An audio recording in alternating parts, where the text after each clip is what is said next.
Rusiya mediası bildirir ki, Rusiya ordusunda o cümlədən işğal altındakı Xerson və Zaporojye ərazilərində ciddi yanacaq qıtlığı yaranıb. Küm Reali araşdırıb ki, ilhaq edilmiş Krımda yerləşən Rusiya qoşunlarının yanacaq ehtiyatları varmı və yanacağın yarımadaya çatdırılması mümkündürmü? Verstə nəşrinin Rusiya hərbçilərinə istinadən yaydığı məlumata görə, Ukraynanın neft emalı zavodlarına endirdiyi zərbələrin yaratdığı yanacaq böhranı artıq cəbhə xəttinə qədər çatıb. Hərbçilər şəxsi avtomobillərini və generatorlarını yanacaqla təmin etməkdə çətinlik çəkdiklərini, böhran səbəbindən benzini baha qiymətə öz hesablarına almağa məcbur olduqlarını bildirirlər. Bəzi Rusiya hərbçiləri hətta hərbi texnika üçündə yanacaq normasının tətbiq edilməsindən şikayətlənirlər. Rusiya ordusunun hərbi qulluqçuları bildirirlər ki, hər avtomobil üçün cəmi 20 litr yanacaq ayrılır. Yanacaq təminatı xüsusilə Ukraynanın işğal olunmuş ərazilərində daha ağır vəziyyətdədir. Əgər əvvəllər mövqelərə təxminən 20 litr benzin gətirilirsə, indi isə bəzən 15 litr, bəzən 10 litr gətirirlər. Onu da kim gətirirsə, Zaporojye istiqamətində döyüşən Mixailin sözlərini nəşr belə sitat gətirir. Riskiyə ilə danışan demək olar ki, bütün hərbçilər qeyd ediblər ki, Rusiya Müdafiə Nazirliyi məhdudiyyət olsun və ya olmasın, yalnız hərbi texnikaya yanacaq verir. Şəxsi avtomobilləri, generatorları, motorlu mişarları və digər avadanlıqları isə çox vaxt öz vəsaitləri hesabına yanacaqla təmin etməli olurlar. Rusiya ordusuna yardım üçün vəsait toplayan kanallar və könüllülər artıq cəbhədə yanacaq çatışmazlığı barədə açıq şəkildə məlumat yayırlar. Hökumətin və ya başqa kiminsə hansı siyasəti yürütməsi barədə fikir yürütməyəcəyik. Xüsusi hərbi əməliyyat davam etdiyi halda cəbhənin bəzən ən adi benzin belə tapa bilməməsini başa düşmürük. Günahkar axtarmırıq, sadəcə kömək edirik. Çünki nə olursa olsun bu müharibədə qalib gələcəyik,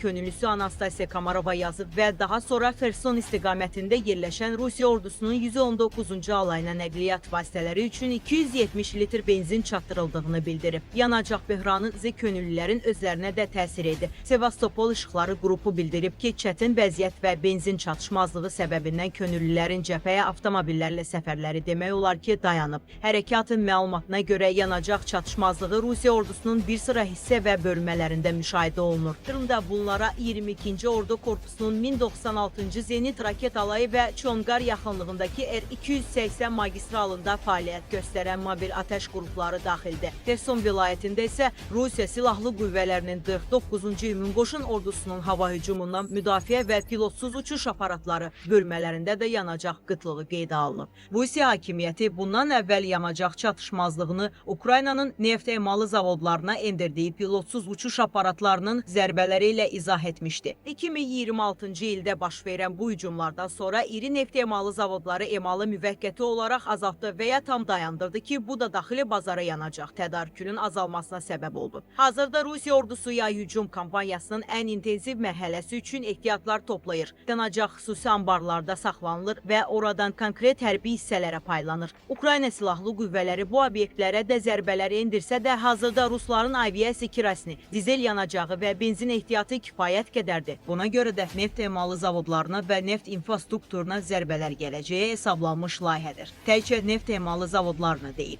Rыбinskdə olduğu kimi strateji neft bazalarını da məhv etmək vacibdir. Çünki həmin bazalardan Rusiya Silahlı Qüvvələrinin ehtiyacları üçün də yanacaq göndərilir. Hərbi ekspert istefada olan Ukrayna polkovniki Roman Svitan bildirir.